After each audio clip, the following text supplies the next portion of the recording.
that state and several others. And nationwide, the dire shortage of life-saving protective gear for many healthcare workers and how some are fighting back.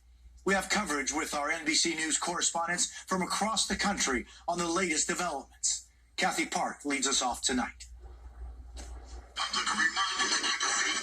Tonight, slowing the spread of the coronavirus could mean cracking down on 3 hard-hit states with an enforceable quarantine. We might not have to do it, but there's a possibility that sometime today we'll do a quarantine, short-term, 2 weeks on New York, probably New Jersey, certain parts, and Connecticut. Restrict travel because they're having problems down in Florida. A lot of New Yorkers going down. We don't want that.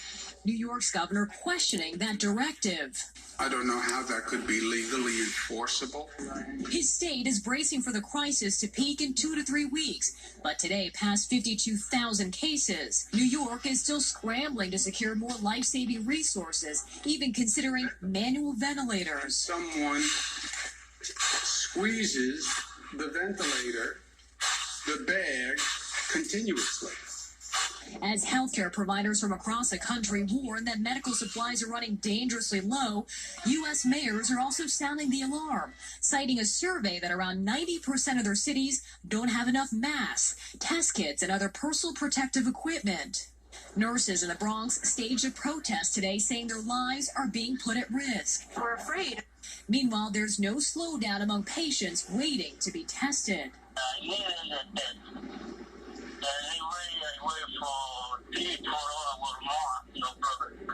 You'll wait 3-4 hours if you have to. You need the test that badly. Yes, sir. Men and women in uniform policing the pandemic are getting sick too. More than 500 members of the NYPD have tested positive for COVID-19. Officials announcing today the first officer to die from the virus, Detective Cedric Dixon. We are hurting, we are crying, and we continue to fight.